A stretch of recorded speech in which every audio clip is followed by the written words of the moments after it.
went over there and actually like won a tournament against a bunch of Korean collegiate students. So hell yeah. All right, well, let's see who's going to find themselves the edge here in the draft for game number 1. Team Liquid Academy banning out Gangplank, Nocturne, and Poppy, while CLG Academy targets Rise and Kindred to begin. Oh my god, there is no Aatrox ban on the red side. The nerfs have done it! They have freed us from the tyranny of red side Aatrox bans. We've seen it so much this split. It's been almost a permanent fixture, but it's finally let through. But another thing let through is that Akali, which will be immediately selected for TLA. Yeah, not actually nerfed at all in 8.16. It's a champion that in solo queue and for the majority of the player base does not seem to be overpowered by any stretch of the imagination, but in competitive play we've seen people do some pretty nutty stuff on it, so we'll see who grabs that. It does say Viper champion, but we haven't seen it in the top lane really at all. It's almost always mid, better matchups, shorter lane, all that stuff. And so Insanity does have the name that says I should play Akali, but we have not seen him play too many champions like it. Well, CLG Academy's response to it to pick up a pretty powerful marksman for themselves there in the bottom lane and grabbing the Varus. They're also going to have the Galio there in the mid lane for Tuesday. And so what's interesting about this is the week 9 matchup that they played to get the tiebreaker. It all came down to who was going to get potentially that bye. TLA did win that, and Tuesday had played the Akali, and Insanity took the Galio into it. It was Tuesday's second time ever playing the champion. Clearly struggled a little bit. TLA this time on the flip side of the matchup, and some other stuff coming in. Braum, yeah, Braum shows up, but what I'm really looking at right here, Riven locked in for TLA, game number 1. The fact that that's picked up tells me Viper's got no interest in playing the new flashy champions. He's going to be on that signature pick there in the top lane with the Riven, and CLG Academy will have to find something for Fallen Bandit to respond with. For now, though, they're just going to go ahead, pick another member of the front line, grab the Alistair to go up against the Braum. Yeah, really nice to see. This is a different kind of draft already, man. We saw a lot of tank matchups in one of the series. It was FlyQuest versus Clutch had a lot of that. Second one was also a fair amount of tanks in the top side here. I'm just happy that the Kench has been benched. Kench is dead as well. That's one of the priority supports that we saw a lot of. Back then, the meta was kind of like Rakan, Tom Kench, Braum. Feels like Braum is the only one left standing. We saw a lot of Morgana bans too. Rakan didn't actually get touched, surprisingly, so... Oh, he did actually get a small nerf, excuse me. 30 HP level 1 is pretty substantial. 30 HP level and 3 armor. Yeah. So that can hurt. A little bit of the stats shaved off there as CLG Academy will think about what they want. I highly doubt it will be Pike, considering they've already got Alistair. They'll go for the Graves now there for Wiggly. That is the Wiggly champ. This is what he busted out in the LCS stage and was able to find a lot of early kills and then contribute in the team fights later on. They also have a good team comp to back it up so far. 2 front lines all ready to allow this double marksman backline to kind of go crazy, hopefully, but it's going to be tough with a Riven and a Akali jumping on your face. TLA, what do you got there for the jungle to respond? They're all in. All right, they are going all in. Hard will be piloting the Olaf into this one to go up against Wiggly's Graves. We'll see what, I knew it. I was about to say they're going to take the Swain. This is not a marksman game. You are all 5 diving in, meatball comp. All right, Quinn can work if they end up going between this. Definitely don't like a traditional marksman here when you are not going to get too much help. Lucian can defend himself better than something like a Varus could, though, right? And he also doesn't mind dashing in and playing aggressive. You definitely want some kind of aggressive DPS. So whether that was Swain, whether that was... Nobody that stands in the back and...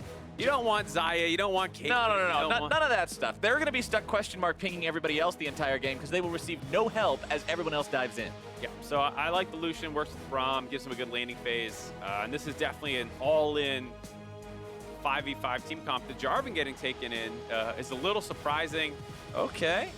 It's a counter to the Olaf in a lot of ways, and it does work very well with the Galio. You have the ability to transport the Galio onto what is usually a backline, but there's basically no backline for TLA, and 3 of the champions have incredible dashes on low cooldowns to get out of the Jarvan ultimate, so...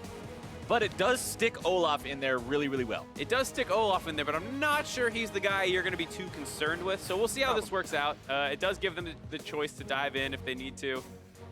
They have a lot of playmaking at 6 on the side of CLG Academy with their comp. They have the Varus ultimate, they have the J4, the Galio, the Alistar. All those guys can kind of go in there and try and blow these people up, but I think TLA is going to be the one attacking the enemy backlines.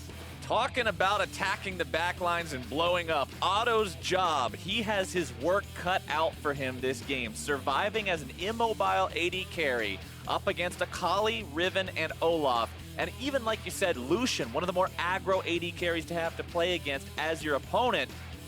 It's going to be hard to stay alive for him this game. Positioning is going to be paramount. Yeah, this is going to be a really big deal for him. He does have some protection with his team. The Galio ultimate, the Alistar can focus more on pulverizing the assassins when they come in, but you know that requires everyone to be in the right position. So this is going to be a tall task for CLG.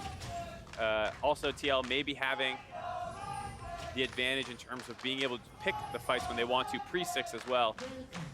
We saw what Bjergsen did to Pobelter's Akali in laning phase. Oh, yeah. Or excuse me, Galio. Bjergsen was the Akali yeah. into the Galio, yeah. Yeah, so they're obviously aware of how favored that matchup is for Akali in the first couple levels before Galio gets all his abilities. Galio just tries to hold on and not bleed out early on in the lane. It seems Yep, a very unpleasant experience for him. You're mostly working as a stopgap to the Akali, all things considered.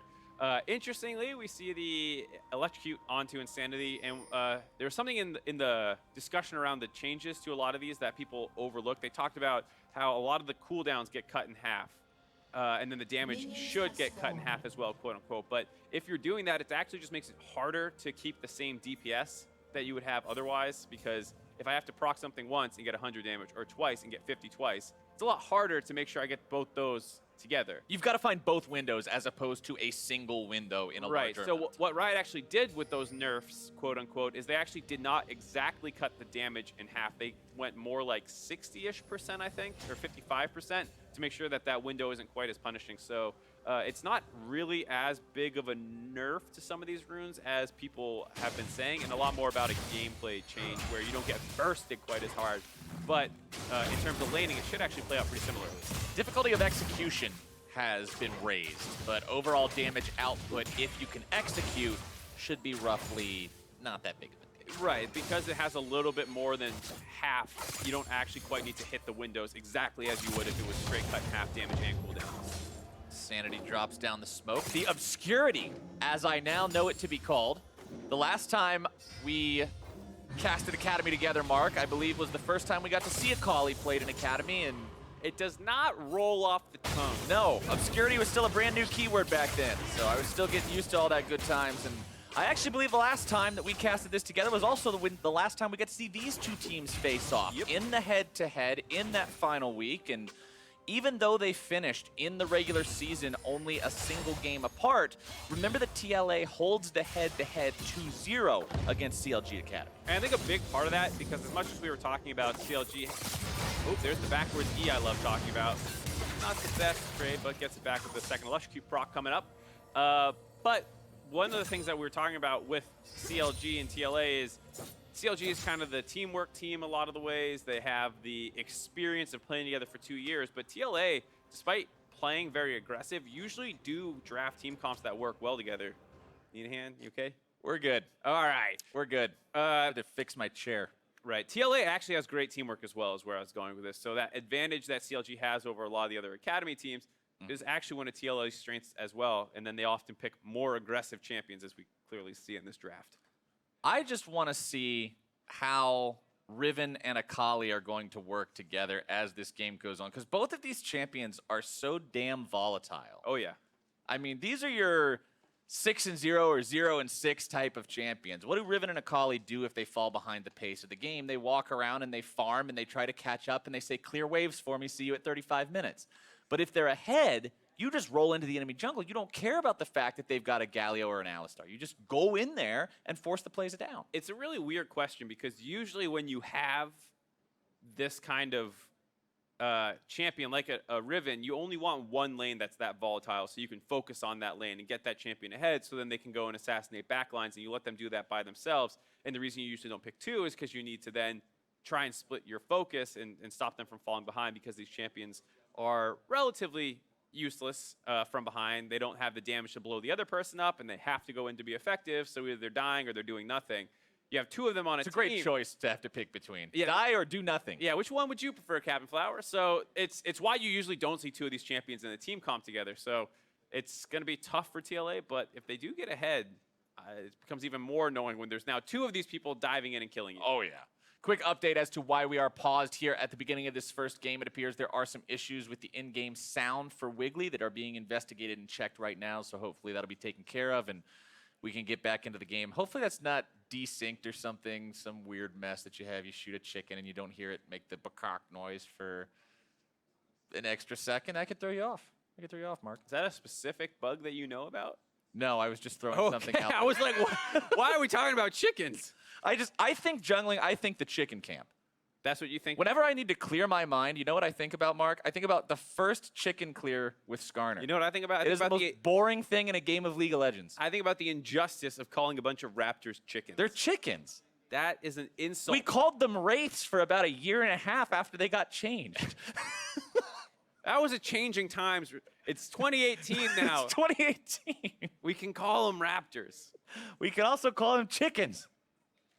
I still say chickens all the time, too. Exactly. I'm pretty sure everyone does. I'm pretty sure. Okay, Twitch chat right now, do me a favor. Type chickens or raptors and tell me which one you actually call them. Because I'm pretty sure no one, except for people that type in full proper capitalization and punctuation. Chickens is more letters, so if you're trying to be efficient. No, but people just call them chickens because it's a more normal word. The kinds of people that capitalize all their sentences and end everything in proper punctuation in in-game chat are the kinds of people that call them raptors. There's not many of those people. I admittedly don't call them raptors either. I think I still call them wraiths in game. A lot of people still call them wraiths. Where's the chicken spam chat? That's what we need to make sure that these are properly named in the game. I see a lot of raptors, actually, now that they're getting to it. I guess Wait, do people actually call them raptors? There's no way. Dude, there's so many raptors in chat right now. There's a lot of chickens, no, there's a lot. For every raptor, there's like 3 chickens, Mark. It's a very high ratio of chickens. What are they actually called? Because they're called razorbeaks. Razorbeaks.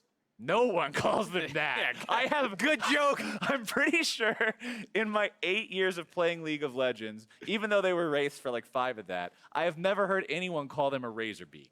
I still call Gromp white from the one season that where he was like a half season where he was a big spooky monster, just an extra large wraith. He was increased in size and made just the color white, and then it was WIGHT, the type of ghost. Oh, apparently our producers have just told me that they're actually called Crimson Raptors and not Razorbeaks. Where did Razorbeak? Because it used to be Razorbeak. Yeah, I feel like they used to be Razorbeaks. So I guess what we're getting out of this is like, are we God getting anything out of this? Does the jungle change a lot? Because all those things are we getting out of this, everything we have called them has basically been correct at some point. It just depends on how far back you're willing to think. I've been here since beta, dude. Like, I've seen the changes. The times are not what they used to be. I remember when you had to go cloth 5 to get through the jungle, and only like 5 champs were viable because those dudes messed you up. Oh man, cloth 5. I remember back in the days of cloth 5. Boots 3. There's cloth 5, boots 3. Oh yeah, cloth 5. Boots 3 was the standard laning thing. No, but whatever. Okay, yeah, junglers that had better sustain could do boots. Yeah. But I remember, man, back in the day, teaching one of my friends who didn't know how to play the game very well how to jungle. I told him, okay, buy cloth 5. But he took the wrong runes and masteries or something. He tried to play Rammus, and all I remember is watching this poor little Rammus strut around in the jungle, bonking his head into stuff. He killed himself so many times on the creeps. Every time he died and went back to base, he only had enough money for 2 more potions. So I just see this Rammus strutting out into the map with 2 potions in his inventory. I get to 12 minutes into the game. You know what he has? Cloth armor, boots, 9 health pots. He's ready to go. He's going on a safari. 9 health pots. Back when you could buy more than 5. Yeah. Back before 13 pot Mordekaiser. Yeah, 13 pot Mordekaiser and Katarina in mid lane.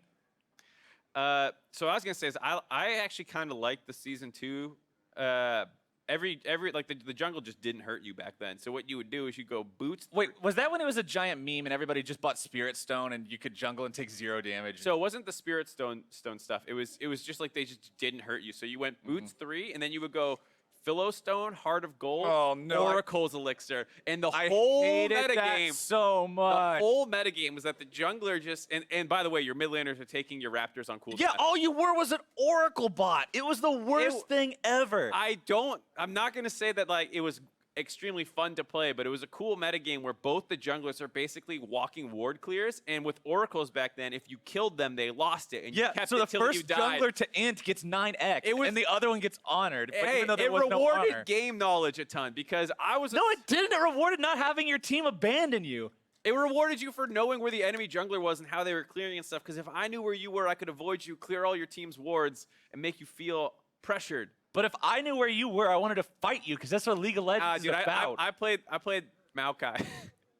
You were the worst kind of person. I also played. Remember the level 2 Alistar? Yeah. Jungle Alistar. The roaming one from season 1. No, season 2. You could start. You would just walk behind their bot lane turret. You had like 800 base HP, so you would just headbutt them from behind their turret level 2 and then ball them and just free kill. No one is ever ready for it. There was some great stuff in League. There was still great goofy stuff. Were you playing back when Poppy could push Baron?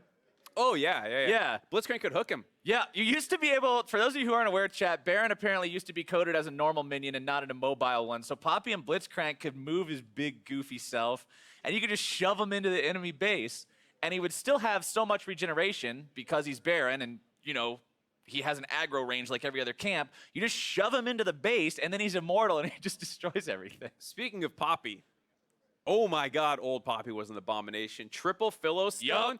You had the most broken passive in the game. It was if any damage would deal more than 10% of your max health, that extra damage got cut in half. So if you had no max health and a LeBlanc tried to burst you for 2k damage, it would do like 1k damage, and that's it. And that's like the whole LeBlanc Assassin Burst combo, and you can just build resist as well. So that's before resist, and you're like, old Poppy was just like not even a character from this video game. She oomed herself in 2 spells and then never died. But all right, Mark and I are going to continue on our trip down memory lane. We're going to toss you guys back to the analyst desk now as the pause continues to be investigated. Well, thank you for those nightmares reminding us of old Poppy. I think all of us were around back in those days. Lollipoppy especially. Oh, Lollipoppy. I wasn't actually there for that. When did you start playing League, actually? End of season 2, so. Okay, was that, I mean, that was still old Poppy, though. See, Poppy Rework was like super recent. It was like season 5. Oh, actually I do remember old Poppy. Okay, good. He doesn't remember like multiple Sunfire Garen or multiple Sunfire Evelyn with a minute-long stealth. No, none of that was there. That's okay, though. Of course, we do have a pause, unfortunately, in this game. TLA, though, up 200 gold, so, you know, they're guaranteed to win, Kappa. But I think it's interesting, though. So we'll talk about the game a little bit, the sort of situation we're in. You've got Pick Ban on your screen right there. We heard Wiggly talk about in the pregame that TLA knows how to play through Viper, and that's it. Now, that got them in second place regular season. Clearly, that's a pretty good strategy. Viper's pretty good at League of Legends.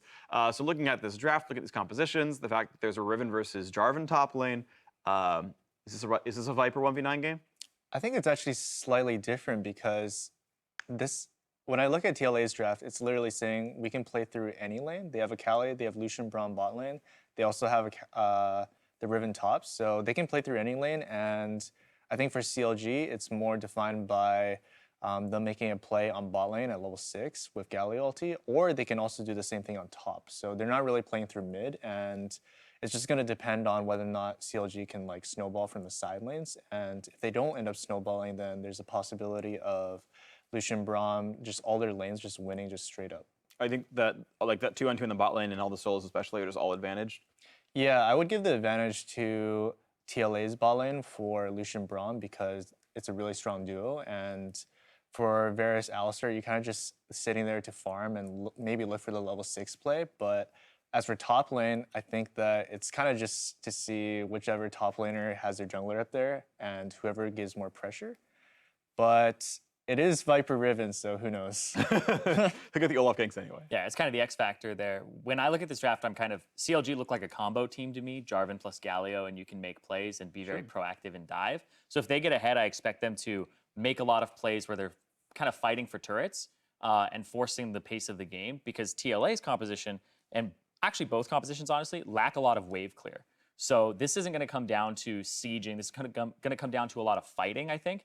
And the issue is if TLA gets some early kills off skirmishes, they can snowball really hard. And if an Akali or a Riven is ahead, they don't have to go to the team fights and they can just win their 1v1s. And that's kind of the worry here for CLG, is they look more combo oriented, whereas TLA look more like individual, like you were saying, Biofrost, play through any lane type of composition. Yeah. So it's a little scary because you can't give up an advantage as CLG to pretty much anywhere. So I'm curious about this. I want to press this sort of different comps with different goals sort of situation. What does like an ideal, or at least like a really good first 15 minutes look like for TLA versus CLGA? Like if you could sort of dictate how the laning phase goes, whether it's a gold lead or no kills or whatever, like what are you kind of hoping for on either side that sets up the mid game to go the way you want? I think from CLG's side, I would want nothing to happen like pre-6. And once level 6 happens, then they should get vision around like one side, whichever side that they're planning to play off of, either like the Varus Alistar or maybe on the side of Graves. Jarvan Graves. So whichever side they control, then they just keep up the pressure because they're constantly scared of, oh, maybe Galio can come dive bot this wave, or maybe Galio can dive top. So if they have vision control, then it's going to be really hard for TLA to answer to that, and they're just going to constantly miss waves of farm. And the one time that the jungler is not there to defend that side, then they're going to dive. Yeah, you get 500 gold in the turret, basically. Yeah. And for TLA, the first 15 minutes kind of looks like they get a few kills onto either the Riven or the Akali, and potentially even the Lucian, because if you can play through bottom lane and control dragons, you set up the top side of the map to be left alone. And I think that the Riven does fine in the Jarvan matchup, right? I don't think that's one where Jarvan has like really any threat of killing her. She can get out of his ultimate. And I think there's actually more pressure on the Jarvan to kind of survive the laning phase, max Q and just wave clear, and play for the team fight. So like you said, kind of want nothing to happen for CLG. For TLA, they kind of want more to happen. And the Olaf, I think, needs to be a little more active on the top half of the map between the Akali and the Riven and try to make something happen there. Yeah, that makes sense. I think you often want to attack Galio because he'll otherwise just like help the other ganks, of course. And that's probably the one that you go for because he's it's harder for him to escape than for a Jarvan to escape. Yeah. So I want to press on this this Jarvan Akali, or sorry, Jarvan versus Riven matchup top lane because Fallen Bandit very clearly I think picked for comp, not for lane. This doesn't seem like a great matchup for him. So how often does it sort of like happen where you're like, all right, you know, whether you're last picking support or like Darshan's picking his top lane or whatever, and you're like, all right, well I'm going to willingly get slammed, but it's going to help like Galio engage 10 minutes down the line. Like how often do you have to make that sacrifice? How often can you plan for that so that you're not feeling too bad? You're kind of just hoping that if you're playing for comp, then that means you have some advantage elsewhere, that if you're losing lane, then another lane is winning. If that isn't the case, where you just have 3 losing lanes, then you're kind of just AFK in the early game, and you're just hoping that mid-game you have a one lucky team fight that kind of brings you back into the game. Sure. If I'm playing on that side, then I wouldn't be comfortable with just like AFK farming in the early game and just hoping for a good team fight. But in terms of like Fallen Bandit playing for comp, I think that it actually doesn't make too much sense. Even though they do have a Jarvan Galio, they don't really have an immobile AD carry. They have Lucian, and they also have Braum, Akali that he can also escape pretty easily. So your dive's not even that good. Yeah, it's not even that good, and it's not like you're playing against a control mage like Syndra or like an immobile AD carry like Ashe. Okay, well I got to stop you here. I think we have the game ready to go, so back to the casters and get ourselves back into the game. Mark and I have returned from our trip down memory lane talking about poppies and chickens and Philosopher's Stones and all sorts of other great things that used to exist in League of Legends, but they weren't actually that great, so they don't exist anymore for a damn fine reason. But now, we're about to bring you back into Summoner's Rift in the modern day and age to see what is going down between Team Liquid Academy and CLG. Yeah, and I absolutely agree with the points that Biofrost is making at the end there, where, you know, CLG actually have a really nice looking comp until you look across the Rift and wonder who they're going to pull that comp off against. It's actually, I would hope they understand they should not be the ones diving, and then they start playing a little bit more defensively, prioritizing their cooldowns on saving their double marksman comp versus trying to kill the enemy's very mobile assassin mid laner or mobile marksman. So we'll see if CLG recognizes the way the two comps are likely going to interact. Do you really think Graves is a second marksman? No, not in the traditional sense, but he is fairly high, like probably the highest damage teamfight jungler in the game. So I think it is fair to consider him, at least for the sake of simplicity, a second marksman. All right, I always considered him more of a fighter that happened to have a longer range auto attack. Yeah, I think whichever one you want to call it is fine, but he definitely can kite, whereas a lot of fighters cannot. So that's why I tend to prefer the marksman tag. I'll accept that. I'll accept that. Neither of these guys in the jungle, neither player in the jungle has been able to find themselves any early ganks so far this game. You do see the Predator boot immediately being bought for hard. Got to make use of that keystone by buying the boot, of course, otherwise you get no value out of it. You can also see Wiggly picking himself up the Skirmisher Saber along with that boot there at the start. Mid lane, Nice CS advantage early on for Insanity over Tuesday's Galio. We already talked a bit how this matchup early on, just you pick the Galio to sort of provide an answer to the Akali as she tries to dive in and assassinate people. You can taunt her out of her shroud and you can try to protect the person she's bursting, but at the same time, if she's just getting a free laning phase, it doesn't feel fantastic. No, and Tuesday also going for a little bit more lane focus of a build with the double Dark Seal as opposed to trying to get his Abyssal, or excuse me, Rod of Ages online, which is the first item that they usually go for on the Galio. So trying to not get harassed out as much, make more of that refillable pot, but see how it goes. Top lane's also a significant farm lead for Viper compared to Fallen Bandit. Remember, it was Viper who picked this Riven 3rd pick overall in the draft for Team Liquid Academy.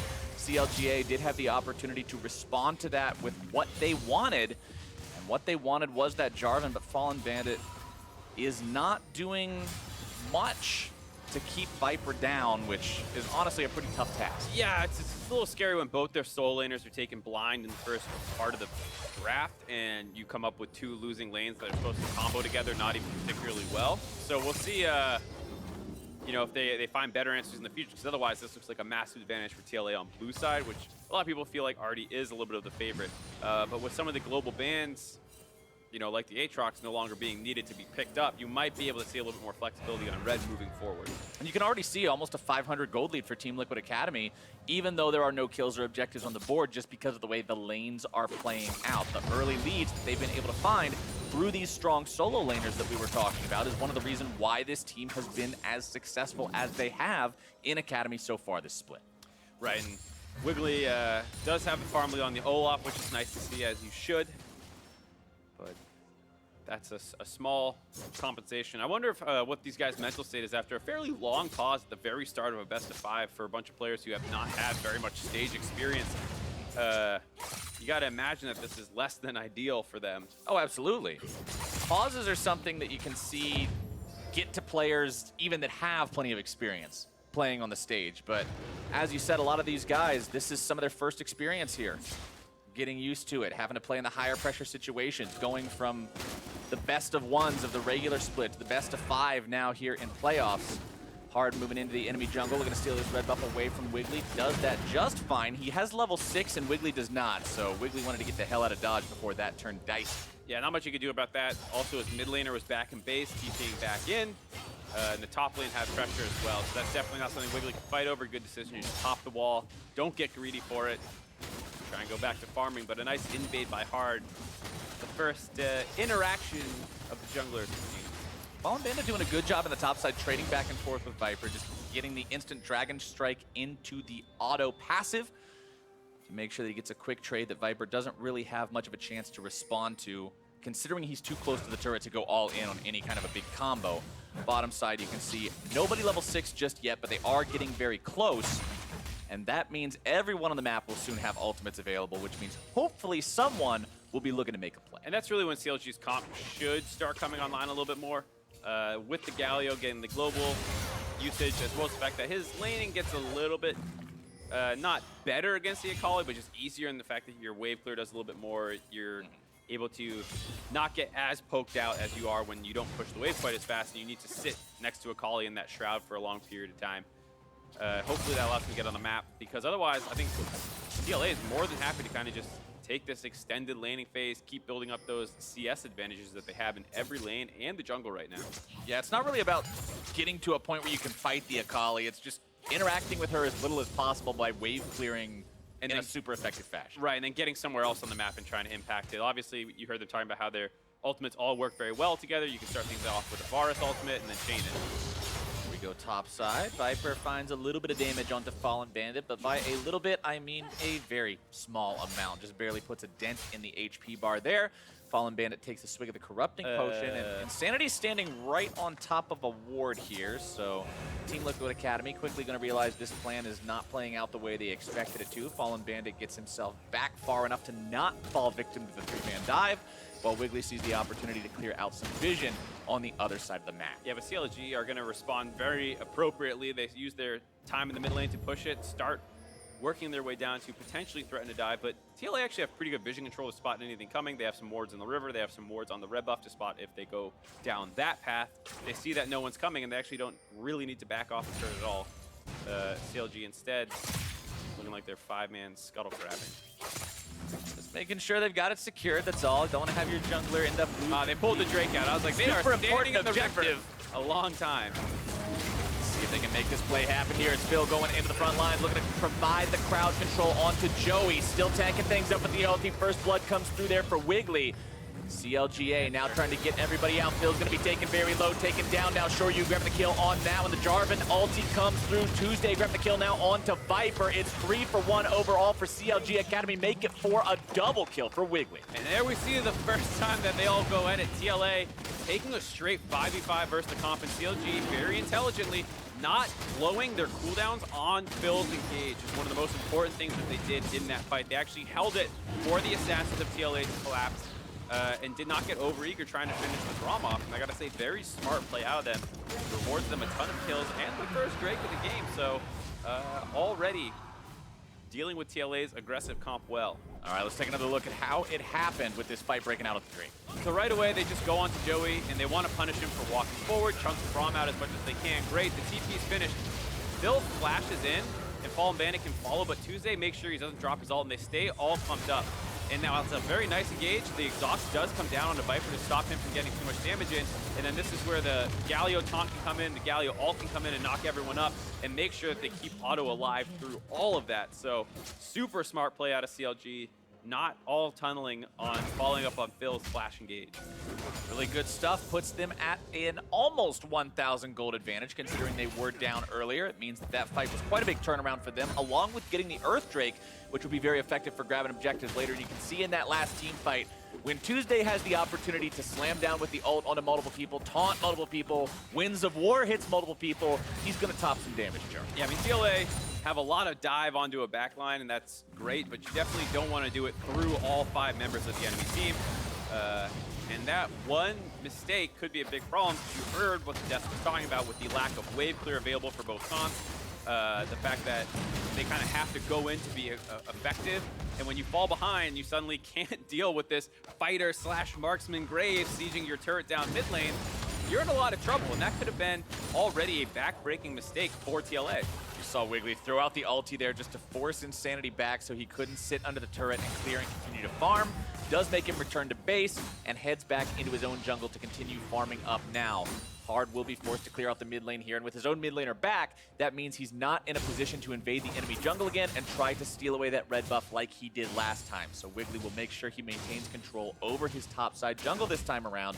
And with the way that last play worked out and the subsequent moves towards the mid lane forcing Insanity out, that CS lead that Insanity had built up for himself over the course of the laning phase is now completely gone. He's behind 12 CS compared to Tuesday's Galio. Yeah, I mean, it's absolutely huge, as well as the fact that Wiggly caught back up with Hard, also got 3 of the kills in that 4-kill fight is huge for the Graves, already finishing his jungle item and getting the Ninja Tabbies to make sure that he's not as susceptible to this fairly physical damage team comp. The only magic damage they have is Insanity, and even then the Akali is not going to be building a bunch of teamfight AoE magic damage. She's still part physical as well. And part physical, so you'll see that that's actually going to be a really smart purchase for Wiggly. Armor very heavily effective against the Team Liquid Academy comp. You can see not only the early tabbies onto the Graves, but onto the Jarvan as well. Postponing the first big item to make sure he's got those. You can see Viper doing the same thing here on the Riven, knowing that most likely, if he gets into a skirmish, it's going to be against the Jarvan and the Graves. So the Ninja Tabbies will go a long way in preventing that. Both AD carries with their Blades of the Ruined King online 13 minutes into this game. Everybody's still content, just continuing to farm up for now, continuing to play this one a little bit slower. Sometimes you see Academy matches get really, really spicy, really, really quick. You see the team just go for fights and fights and fights and fights, but this time around, they're saying, all right, there's plenty on the line here. Let's make sure that we keep it cool. Yeah, I think TLA, after losing that 5v5, is going to slow the game down a little bit more and hopefully find some odd man fights in their favor, which they can hopefully do with all the mobility that their champions have. And once turrets start dropping, that should become slightly easier. They do need to worry about the global of Tuesday, both his teleport and his ultimate able to collapse in on any fights that might break out in the side lanes. But that's a worry for a different day because all the turrets are still up. Sure, you and Joey will continue pushing up the bottom side here as Otto and Phil, yeah, they'll take a couple hits onto the turret, but they don't really care too much about it. It's still rather easy to farm up all these minions. CLG will continue just hanging tight for now. Like you said, the problem here for CLG, though, is that so much of the playmaking, the trigger pull, is in the hands of TLA. It's very easy for them to decide where they want to fight and then execute on it. CLG feels a little bit off balance trying to force a fight of their own. They've got to find a way to do that that doesn't put them too far forward. I think that's the big part. It's not that they don't have the tools to do it, but not going too far forward. I mean, it's very tempting to say, all right, flash Galio ult, or flash Alistar engage, and I'll Galio ult on top of you. And then if you do that, and you don't get the assassins in that combo, they're going to flank around from the side. Your Varus is dead. Your Varus is dead, 100%. So it is something which will require a lot of restraint out of CLG, not going anytime they see an opportunity, but only when it's the right opportunity. And on that note, I want to go back to what you pointed out in that first big fight that CLG won so handedly. They demonstrated a level of patience that oftentimes you'll even see the LCS teams themselves, the main rosters, fail to do in saying, okay, that's just Braum, don't worry about it. I think Braum is probably the #1 champion that comes to mind for me that teams will over-index on trying to kill him for some damn reason. You spend way too many resources, the rest of the team comes in, and all of a sudden, reinforcements have arrived, the game's over the other way. CLG did a great job of prioritizing targets and not falling into that trap. I mean, there's a handful of tanky supports that definitely kind of fall into that category of, wait, why did we just drop so many cooldowns on him? And it's he's still alive. Yeah, it's very tempting to do because often the supports are the ones the furthest forward, fighting for the vision control, and against the Braum, Tom Kench, Alistar, these people who have defensive abilities, you drop a couple thousand damage into them, they don't die, and then the rest of the enemy team shows up in time to punish your cooldowns being down. And like you said, it was very smart by CLG, knowing that they could engage on him, knowing that they could force him out, but still have enough cooldowns to take the rest of the fight. Nobody's super tanky in this game just yet. Even the people that will be those frontline fighters are honestly just big HP sponges at this point. You can see Rod of Ages, Titanic Hydra on the Galio and the Jarvan respectively. Olaf's got the Cinder Hulk with Kindle Gem up and running. Tanky support item completed. Nope.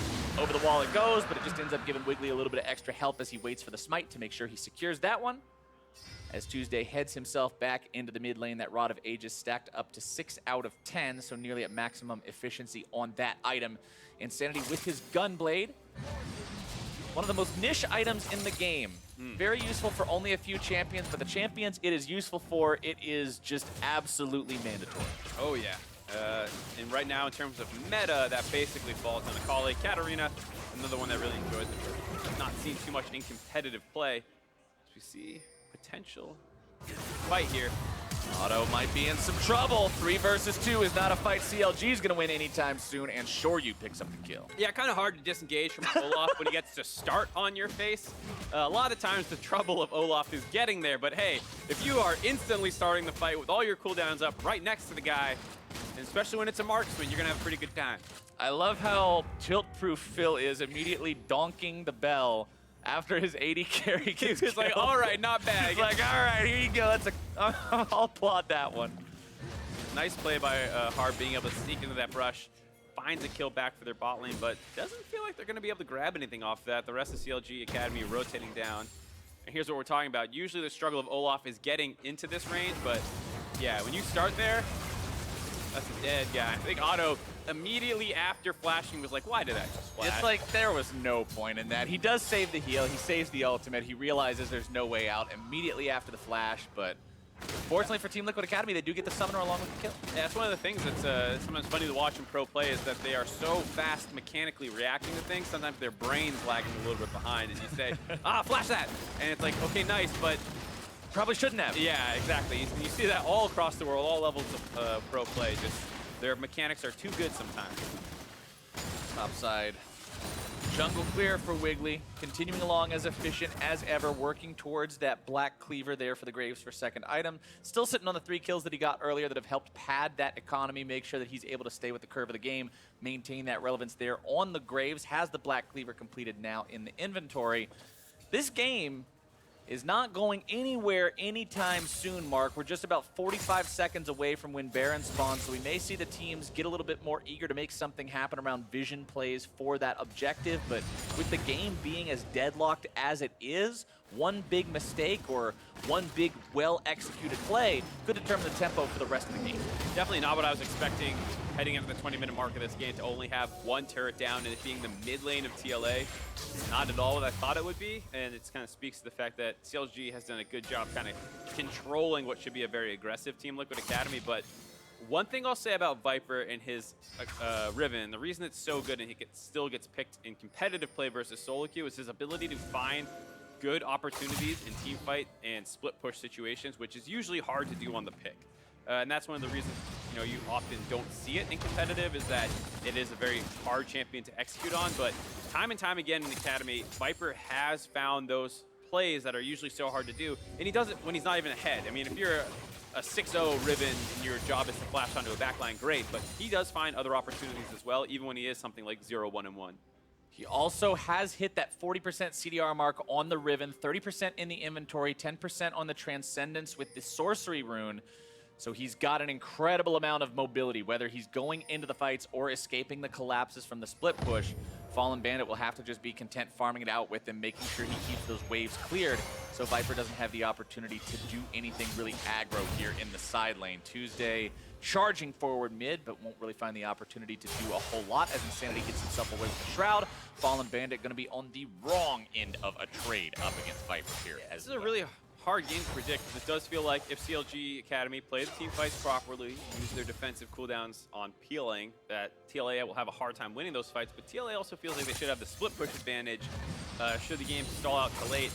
It doesn't feel like anyone will be able to handle the Riven in a 1v1 once you get to 3.5, 4 items. So it does potentially feel like the onus is on CLG a little bit to pick up the pace of the game. As we head into the 21-minute mark, they do have the Mountain Drake and the Cloud Drake, so who knows, maybe they start going to pressure around Baron buff in about 3 or 4 minutes once they get a couple more items. Instead, they're actually on cue, rotating their bot lane up to the top side to make a play. Wiggly coming around from behind here as well. Be a 4-man collapse. Wiggly is going to make sure he finds a little bit of damage onto Viper, but Viper knows something smells a little bit funny here. Gets himself back in time. Shoryu jumps in to find some damage onto Wiggly, unleashes the culling that Fallen Bandit will just make sure that he face tanks to prevent any more damage onto his own jungler. And the CLG Academy rotation strikes true, and they find the tier 1 turret. Really nice play by them, getting up there just a little bit faster than TLA to get their second turret of the game. Making good use of that Mountain Drake to grab that one. And TLA on the back foot, not finding their own advantages. Even that one kill that they forced down the bot lane through a nice gank by Hard, instantly CLG rotated down in that moment to cover that play. So we talked a little bit about how TLA might be favored because they have the teamwork to match up with CLG, but that's definitely not the case in this game, as at every step of the way, CLG's teamwork has shown through as better. Also worth noting, I want to point out, if you look at the itemization across the board, because we talked about the Ninja Tabbies on the side of CLGA already, you're also seeing multiple Ninja Tabbies on the side of Team Liquid Tier 2. Viper trying to get himself away from Fallen Bandit and Wiggly, and he'll do so just fine. There's that 40% CDR. It is incredibly hard to lock Riven down. Let's take a look actually at what those cooldowns become with this level of CDR. The Valor, the E, the shield is on a 3.5-second cooldown, and Broken Wings is on a 7.8-second cooldown after the first cast. Right, so if you're spacing that out between your E's and a little bit of walking, then you're cute. It's almost permanent dashing. Yeah, it's almost always up. To the point about you're making the Ninja Tabbies, both teams very physical damage heavy, but TLA really don't have anyone besides Hard who really prioritize too much armor while also being a threat. If Braum gets super tanky, who really cares? You're not really focusing him down anyways a lot of the time. So both sides going for a little bit of armor stacking, but it will feel much more effective on things like Jarvan, for example. Right.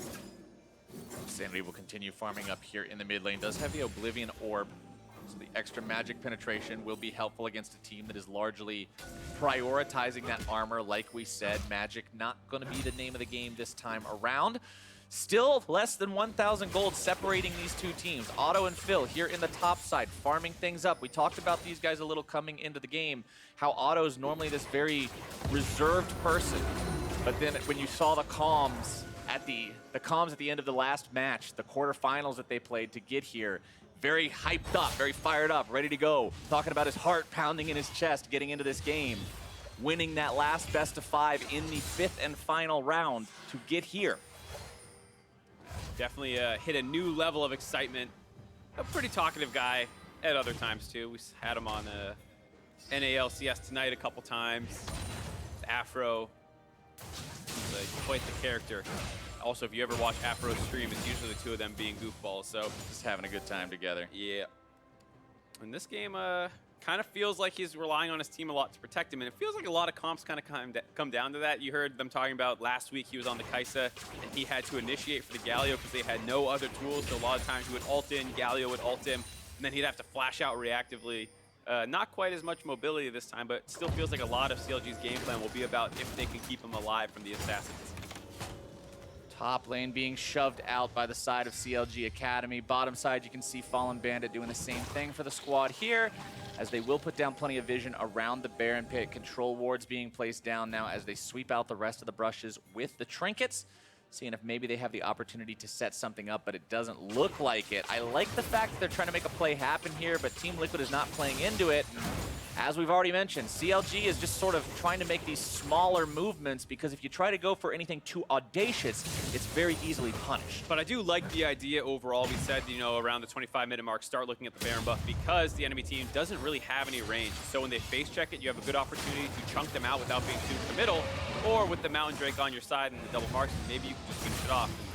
They started it there, turn off, they go back to mid-wave to try and control it, and they're just kind of poking and prodding at TLA, trying to get someone out of position, maybe get an engage off. Blue trinket placed down in the pit does stop CLG Academy from going after that objective, so Team Liquid will continue to just keep things at a very even state right now. Infernal Drake will be the next Drake to spawn as well. CLG Academy does have 3 Elemental Drakes under their belt so far. It looks like this game could very easily go the distance mark, so if we get late enough into the game for that Elder Drake, CLG Academy could have a very big win condition on the board with that one. But right now, other win conditions are coming online. Ginsu's Rage Blade completed for Otto means he'll be doing plenty of auto attack damage with that Varus if he gets free firing time in these fights, which can be much easier said than done. Yeah, we'll see if he can get to max stacks on the Ginsu's before these fights are over, with how explosive we're kind of expecting them to be with the double melee carries jumping on him. But still the right item for a lot of different reasons, obviously. Just up your DPS so much, helps around the neutral objectives if you're forcing them down. So obviously not criticizing the Ginsu's, just going to say it might be a little bit tougher of a time for Varus to get the passive stacked up. CLG Academy heading multiple people back to base, getting themselves prepared. You can see control wards in the inventory. Everybody who just went back walked off the spawn platform with 2 control wards, obviously planning on setting up some more control around that Baron area that they had swept out, but has since fallen out of their control. There's wards and ghost poros and trinkets and all sorts of crap floating around the river right now, but it all belongs to Team Liquid Academy. Pretty polluted river, I guess. Yeah, everybody's littering in the top half of the river so far today, but CLG Academy will look to grab their trash bags and clean a little bit of that up. This Team Liquid Academy, again, just responding right now, scaling up, waiting for the chance to find somebody vulnerable. Go after Wiggly, go after Otto. That's the name of the game, but here comes initiation. CLGA looking to make their move right here. Joey's taken very low, not going to be taken down. Doesn't even get taken too low. Actually, just immediately goes into the stasis. I believe the health bar had a display issue there for me. Yeah, a little bit of a strange stopwatch there by Joey. Had already mostly gotten out from the situation without taking too much damage, so probably a little unnecessary. But they did get the TP out of Viper without having to commit their own, as Fallen Bandit had already moved up on the top side of the play. Viper did grab the turret with that push, so a small advantage potentially. Here they go, though. There it comes. Galio LT going to be coming in now as well. Pulverize finds its way on to 3, and CLG Academy have found their way into the fight now. Hard goes unstoppable, but Wiggly doesn't care. He has the damage. Who cares about CC if you're dead? CLG Academy find themselves 3 kills for nothing, and they will bulldoze down the mid lane. 40 seconds left with only an Akali and a Lucian on the enemy team. This they may have just a be minion game. wave. Yeah, they might just take it with the double marksman. We'll see what they choose to do here. They're going to keep pushing. It was a very slow pace for the game, but CLG Academy may have just found the one fight that mattered. They go for the taunt into the dive. It will be a 1-for-1 trade support for enemy mid laner. It's Shoryu versus the world as he tries to hold on and make something happen. Gets off a couple of auto attacks, but will lose his Nexus. CLG Academy, a tale of 2 fights and 1 Nexus to win game number 1. 0 to 100 real quick as CLG end that game off one mistake by TLA. Riven jumping in, wanting to get a little bit of damage down onto the enemy Alistar, which then sets up, baits the rest of the team to walk a little bit forward, and the flash pulverized by Phil was fantastic. Great game out of him and the rest of CLG all around. It was a game of reverse chicken. Instead of the cars driving towards each other, the cars had to drive away from each other for as long as they could. Whoever jumped into the other team first was going to seemingly lose. And when Viper just goes a little bit too far forward, gives Phil the opportunity to combo with Tuesday, get that pulverized into the Galio knockup, there's just not enough survivability on TLA. Yeah, and it was tough too because we saw there were so many ultimates forced just a moment ago where the Jarvan was going in, they do the TPs, and so he's probably thinking, all right, this is a pretty relaxed situation. I'm not quite ready in team fight, live or die moment where if I mess this up, the game's going to end. So it was really hard to recognize that situation. But once CLG get those resounding 3 kills, they're able to close the game out super cleanly. And I was very impressed all around with them and their builds. I love the fact that Wiggly also went with the Phantom Dancer, knowing that he's going to be melee range of basically everyone on the enemy team comp, getting that down, and all the ninja tabbies that came in from both teams. I was very impressed, but CLG definitely out-executed. And we heard Biofrost say on the desk before the game started that he thinks the team is prepared well for their games here today, and it looked like CLG Academy is a team that was ready to work together as a unit, make those plays as a team, and they had a strategy that they executed perfectly on. Yeah, I think we were a little critical of the draft, saying, well, this isn't really the typical situation to take Galio and Jarvan and try and blow up backlines, but we also said, hey, if they recognize what they're doing when they pick these, it can still work out to try and block the assassins from diving in. And hats off to CLG. They understood that the draft was going to be played different than what we're used to seeing, but still very effective. Yeah, the Riven, the Akali, they never really had the chance to go off, to do anything, to get those amazing montage moments that you want to see if you pick those champions. And for Team Liquid Academy, now you've got to reconsider some things. Now you've got to think about, is this really the win condition? I know there's the hype around the Riven for Viper, but if CLG have the answer, do you have to just immediately put that to the side and switch it up? It's tough to say because I don't think Insanity played bad that game, but this is definitely not the typical TLA draft. So maybe they tried something here to kind of stunt on them with blue side having more power picks. Didn't work out. Well, you've heard our thoughts on it, but now let's go ahead and send things over to the analyst desk. Thank you very much, Captain Flowers. You had that toss on prompter for like 3 minutes. I'm watching you. No, it's fine, of course. So what a game we had. It's our second time talking about this game at the Champ Select, as we filled in that pause for a little while. But CLG coming away with the victory. You must be very proud. I feel like a proud dad, but Good. I'm very happy that CLG won the first game. I mean, it's like a best-of-5 series, so anything can happen, but I think momentum is really important. Yeah, and it was interesting. We talked about the kinds of things the teams wanted to do. Right? You had 3 winning lanes. I know you were actually keeping track of this, Aiden. At 28 minutes, every single lane on TLA had 300 plus CS. Yeah, which is just indicative of they're all very good players Yeah. in terms of their laning. It was just, I don't think the composition came together. We talked about that a little bit where it was combo versus kind of individual play. And the combo is just way easier to execute. Yeah, and we had a bunch of that. So our first replay is the first major combo, about 10 minutes into this one, as everyone collapsed after a Drake fight. And honestly, Tuesday on Galio did a whole bunch of work here. Yeah, I thought this was actually going to be in TLA's favor because what Riven does, what Viper does is he uses 2 Qs when he comes out, holds the third one for 4 seconds, comes back in with the last Q. So there's his first Q, second Q, and then he's going to come back in with the third Q. And I think that's one where you go, oh, that's game over. He gets exhausted, then the Jarvan ulti comes down, and the Galio ultimate. Everybody's used their movement abilities to get in, and even though the Akali got knocked up there off the screen, it didn't change anything if he had come down sooner. He was just going to be dead to rights. So Yeah, TLA saw it, and they were like, nah, he was dead, it's fine. yeah. But yeah, that did happen. She was flying. Thing that happens. Unlucky. Ninjas in the rafters, it happens. But that was the thing as well, is I thought like the Akali in this composition, they first picked it, and then I don't think it fit in because it got to the point where it's like, well, Riven's up. We should always take, Riven for Viper, it's pretty much like a no-brainer, right? And then I don't think the composition comes together after that. They don't have wave clear. Their pattern is very melee-centric against a Galio. So I think the Galio pick came up very big, and I think the composition overall for CLG is just a little more sound. Yeah, and we saw a second team fight of that one. We can pull it up as well. This was just sort of, I guess, round 2 of the re-engage. CLG gets a hard 3 for 0 off of a Galio combo when that one comes up. And this is just their comp working once again. And right, there's the pile drive. And the Alistair stun sets up for Galio, so actually is able to hit some of these champions. Yeah, really well done there by Phil to just make sure that he guarantees that the combo is going to go off. But right there, again, we talked about it earlier. CLG have all the go buttons. How does the TLA squad actually start a fight with Lucian, Olaf, Riven, Akali? The Braum is kind of the one that would start the fights off. But then you look at the other side, CLG Academy, they have all the go tools. They have the Alistar, they have the Varus ultimate. Everybody except for the Graves can really start a fight and force it to happen. I think compositionally, TLA definitely had a harder comp to execute on stage. And a lot of times, if you're playing a best of 5 like on stage for like the second time, then you're gonna be pretty hesitant to execute your comp. And CLG in a comparison had a lot easier of a comp to execute. Sure. And another thing is that TLA, they are relying on winning their lanes. And if they don't win their lanes really hard, then when they go into mid game, they don't have a 1-3-1 setup because they're not actually applying pressure anywhere. So that just means that CLG is just going to run them over. So I want to press you on that a little bit. So one thing, as an aside, I just heard CLG has picked red side. So we're gonna stay on the same sides. TLA picked blue on game 1. CLG picking red for game 2. So they're going to stay where they are. But I want to press you. You talked about the comp being harder to execute, but not like impossible. So what would you have wanted to see TLA do that they weren't doing in this game? Because the game was close for a lot of it. Even when the kills were like 3-1 or 4-2, the gold was about 400 apart. So it was within reach. So what were the things you wanted to see done differently in the TLA side? I think there's a couple things. First of all, they should have played a lot more aggressive in the early game because that's what most of their comp does.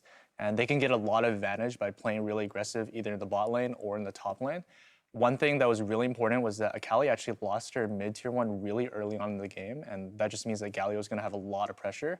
So Galio being able to hover top, hover bottom can really affect the matchups and swing them over.